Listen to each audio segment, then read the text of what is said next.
Alright, we are going to fix the Retrol D16 diesel engine. It's seized up. I ran it yesterday and it has seized up. The company says open it up and find out what's wrong, so we are going to do that. And of course, it's the one metric Allen wrench I don't have, so I have to go find one. Okay, found the Allen wrench. So, we take the valve gear off. It's probably the easiest thing to do because when you remove the valve gear assembly, it keeps everything in time, so you don't have to mess with the timing. Conceivably, because the gear is going to remain engaged. And so I can't move the wheel where the connected to the rod here doesn't turn, and the bolts that hold the cylinder on in the back, they're here on the back, and they're really down. The bottom ones are really, there's no room to move, so the wrench is kind of like so yeah, it's a union job. If you're getting paid by the hour, this is the job for you. Okie dokie, we have the cylinder removed, and you can see the piston sheaths are stuck. They told me in the email that it is probably, oh yeah, there's a scratch in that piston. Probably, yeah, okay, well, this is gonna be more of a job. I gotta take the big end off. I have to, gonna wrap this thing out. Gonna use a hammer or a wooden mallet. Ooh, that is gluten tight mallet. Probably from this end, a dowel or something. See if I can get it out. Yeah, she's definitely scored. So I put one of the screws back in, and then got a aluminum rod, and we're gonna just give it a tap. Hey, here she comes. Here she comes. Watch out for the shoe. Here she comes. She's a man eater. Ooh, yeah. Whoop, there goes the part of the big end. Wow, she's a big one. So here we have our cylinder. You can see. That phone doesn't really want to focus, but there's not a single scratch in there at all. There's no scratching. You wouldn't expect it to be. This liner is either stainless steel or carbon steel. Ooh, that's sharp. And the piston is made out of aluminum, so obviously this one's gonna suffer the consequences. There's only one O-ring on there. So we got the chainsaw oil. It's kind of thick and goopy.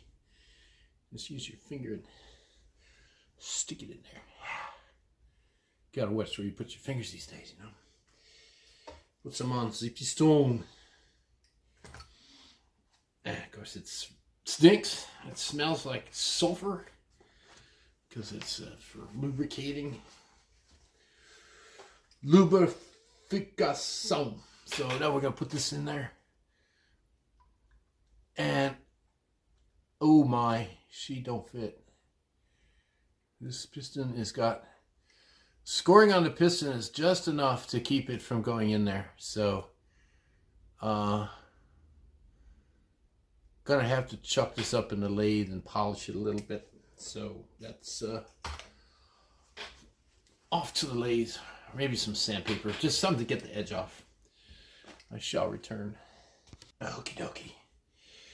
So let's try it again. I gotta sanded it down a little bit with some 600 grit paper, just enough to take the edges off of everything. That's why they have a sharp edge on this thing. It's unbelievable. Don't be on me. Can't get that thing in there. Yeah. Ooh. Oh. Wow, that just pops right out. Okay, well, never mind. So it's a steel, insert, and if it's typical, like I've seen before, it boy, that sucker fits tight though. That cylinder piston really fits in there tight. They use a steel liner inside an aluminum cylinder, and then they seal it with O-rings to keep the water out. It's I guess a better way to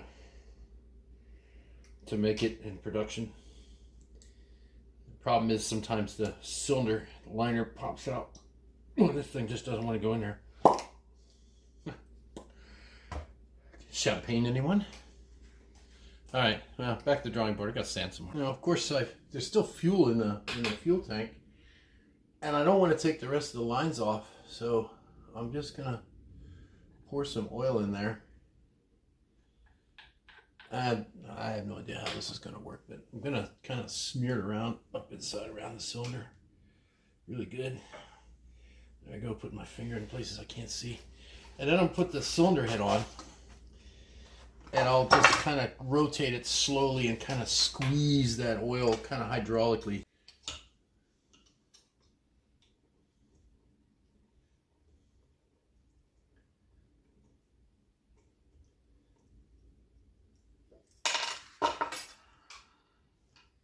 Yeah, she's black.